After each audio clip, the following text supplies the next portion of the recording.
નિશા લાઈફમાં તમારું સ્વાગત છે। આજે હું છે ને એક નવી રેસીપી લઈને આવી રહી છું કે આજે હું સાબુત મૂગ આપણે કહીએ કે જે આખા મગ એની રેસીપી બનાવવાની છે। મેં તમને બતાડ્યું છે મેજરમેન્ટમાં। આ મેં 1 કપ મગ લીધા છે। 1 કપમાં થોડાક એવા ઓછા છે કારણ કે એને પલાળીશું એટલે આપણે સરસ રીતે ફૂલી જશે। તમે જોઈ શકો છો કે આ રીતે મેં મગ લીધા છે। એનાથી ઓછા કે 1/2 કપથી પણ ઓછા આપણે ચોખા લેવાના છે।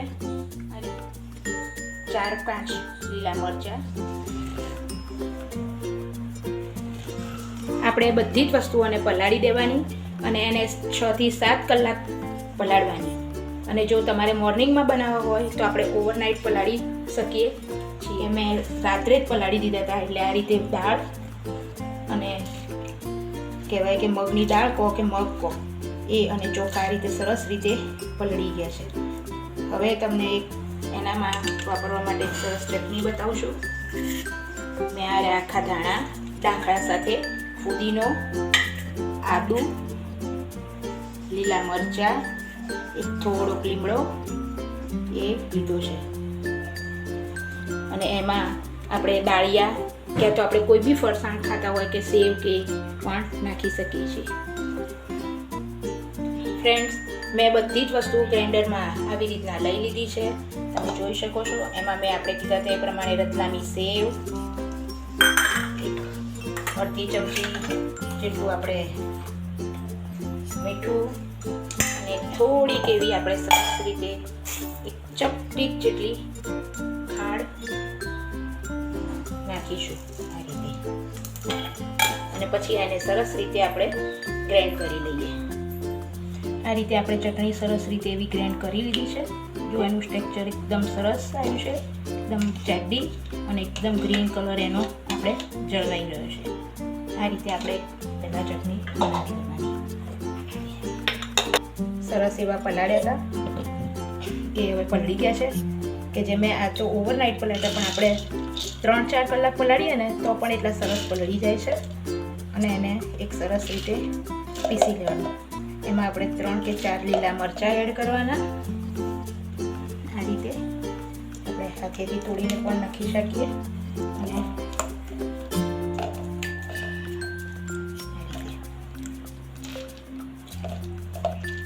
સરસ રીતે ગ્રાઇન્ડ કરી લેવાનું। આપણે જો આવું સરસ રીતે એકદમ મસ્ત કોઈ ચીકણું એવું બેટર બનાવી લેવાનું। આ રીતે બધું જ પીસીને બીજું પણ હું તમને પીસીને પછી બતાવું આ રીતે આટલું બેટર બનાવી। મેં આ રીતે જો સાબુત બેટર મસ્ત કોઈ એવું પીસી લીધું છે એકદમ સ્મૂથ।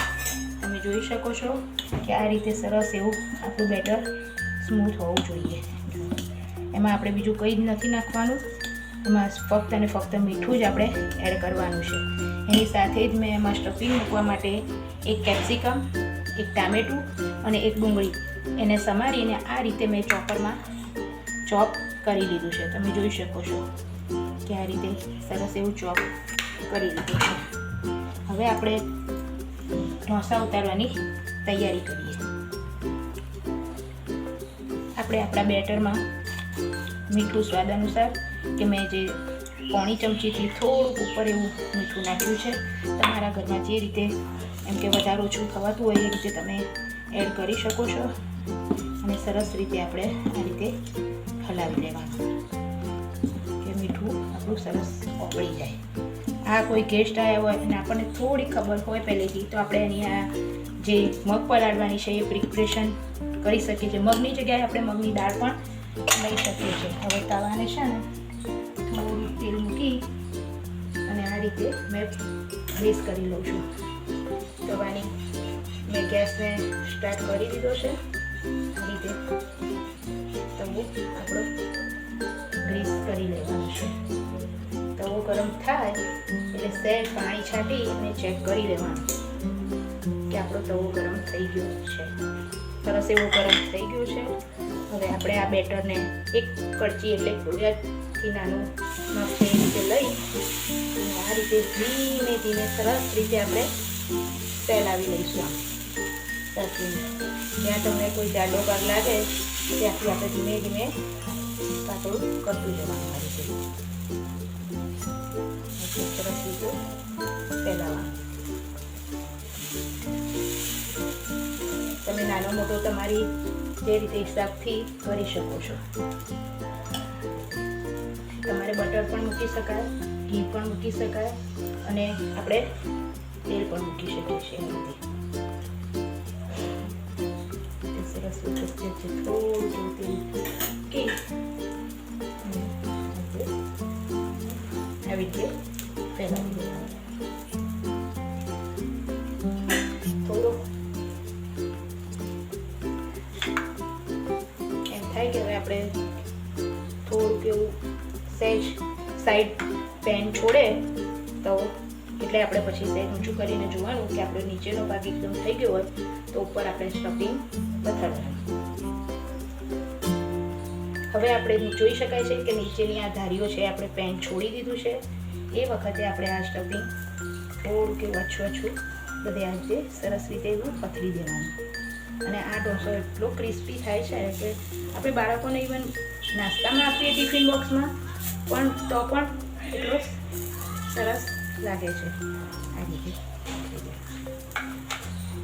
અને પછી સાચવી અને એને થોડી વખત થવા દેવાનું એટલે એ રહ્યું સ્ટફિંગ એવું સરસ રીતે આમ દબાવી બેસાડી દેવાનું. સરસ રીતે પછી એને આપણે ઢોસાનો જે રીતે રોલ વાળીએ ને એ રીતે સરસ એવો આપણો રોલ વાળી દેવાનો.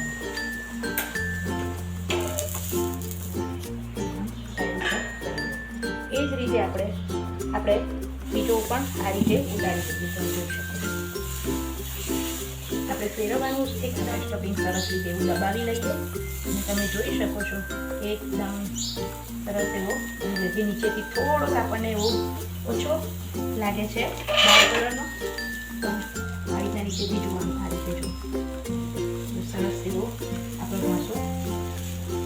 જો તમારે થોડો વધારે કડક જોઈતો હોય તો તમે થોડી પણ વધારે રાખીને વધારે પણ કડક બનાવી શકો છો. અને થોડુંક એવો લૂઝ રાખી અને આ દેખાડ્યો છે તમે એકદમ સરસ એવા આપણા એ આપણે સર્વ કરીશું. એકદમ ટેસ્ટી એવી ગ્રીન ચટણી આપણી તૈયાર છે. મૂંગ દાળના ઢોસા અને એની સાથે ગ્રીન ચટણી તમે જોઈ શકો છો કે એકદમ સરસ એવું લાગે છે. જો તમને મારો આ વિડીયો ગમ્યો હોય તો લાઈક કરજો.